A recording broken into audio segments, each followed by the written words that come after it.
Hello everybody, welcome back, and I'm TheChornick, and today, ladies and gentlemen, we're going to talk about Pokemon the movie 20 I Choose You, and a lot of discussion and debate has been going about this movie for a while now, especially recently, due to an interview that revealed what Pokemon could have been, this movie could have been, and why they chose to go with the origin story. Okay, so first off, they actually came out and said that this movie was originally thought to be like maybe an Ash in all of his companion movie. You know, so every single one's from Misty to Mallow to Brock to Kiawe, all the companions would be involved in the movie. And the whole movie would be about Ash and his companions.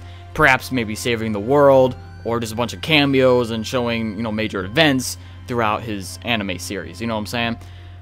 But they scrapped that idea. And a lot of people were kind of mad that they scrapped that idea. They're like, no, why didn't you go with it? Well, maybe they were worried that it was going to end up being something like the Hoopa movie, where they just threw a bunch of legendaries in there. Because originally, everyone was like hyped for that. Everyone was like, oh gosh, look at all these legendaries all duking it out. That sounds like an awesome movie. Ends up being like one of the worst movies ever. So maybe Pokemon thought that, you know, maybe this wasn't a really good idea. Because they would have to bring all these voice actors back. They would have to somehow fit in a, you know, with all the time, the only time that they have, and maybe, you know, like hour or two, however long Pokemon movies generally go for, they're gonna have to give all these time to each one of these characters, and how they're gonna plan that out, and etc. You know, all the companions gonna be involved in one event and saving the world or something, and there's just so many characters with this instance. So maybe they thought that was just this is too much to handle, and they decided to go with Ash's origin story. They were looking at this, they were like, okay, this is the 20th movie, let's retell Ash's origin story for the newer generations, and that's what they decided on. So what ended up in this plot of this movie is that, you know, basically the first episode and the first movie of Pokemon ever were kind of getting a lot of references, you know, in this one.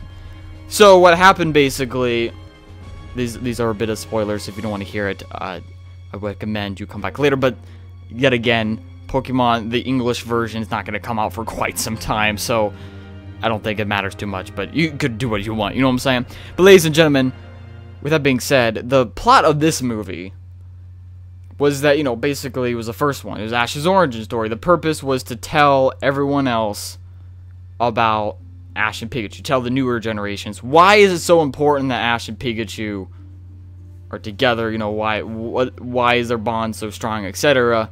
So the movie starts off, you know, obviously the way the first episode starts off, you know, Ash meets Pikachu and all that, and for the longest time, and throughout the entire movie, they really show the struggle and the challenge between Ash and Pikachu bonding, kind of like in the first episode ever, you know what I'm saying? But then they eventually meet all these new companions, these new characters, and eventually, you know, Ash defends Pikachu, and Ho-Ho shows up and drops a Rainbow Wing. Typical stuff from the first episode, you know what I'm saying? And then they go off and they basically try to find this Ho-Oh and to complete their bonding journey, you know what I'm saying? And only by reaching Ho-Oh will they have mastered their bond together. And that's basically the point. They eventually do reach him, but it's after Ash and Pikachu go through a lot, you know, and Ash ends up dying, kind of like a reference to the first movie. And, well, he takes a huge, like, killing blow to defend Pikachu. And Ash ends up dying. The Pokemon cry. Pikachu cries and stuff. And Ho-Oh comes into the picture and he revives him. And that's the movie, basically.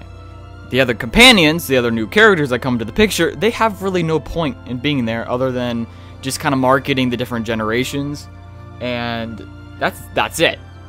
So people are kind of just upset that Misty and Brock aren't in it. Why not just have them in it? Well, maybe that was a problem. Maybe it was the fact that they deleted the whole all companions thing, that they felt like it was an issue bringing Misty back. Maybe bringing Misty back was a bad thing because from what I heard, Japan doesn't really like Misty. Like, the audience don't really like Misty, so maybe they were worried about views there. Maybe they're worried about not bringing companions in general back because of the legendary movie with Hoopa. It's just a bunch of craziness, and I think they just, you know, they wanted to say safe than sorry and just go with Ash's origin story and do a retelling of it, just to inform, edumacate, yes, edumacate the newer generations on why Ash and Pikachu's bond is so powerful and strong. And I think this also goes with the Sun and Moon anime, where Pikachu is really, really important in. So they really want to show, because with the Z-Ring, for example, and why that's so important.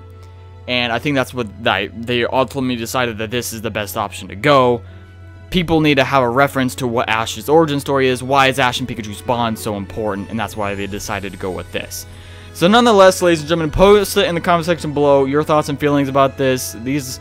I just kind of dabbled here and there and kind of trying to explain about why they did these things. But again, I think it is kind of weird that they just dumped Misty and Brock entirely, although it's mainly about Ash and Pikachu's origin story, so I don't think it really matters too much, but some people are pissed about it.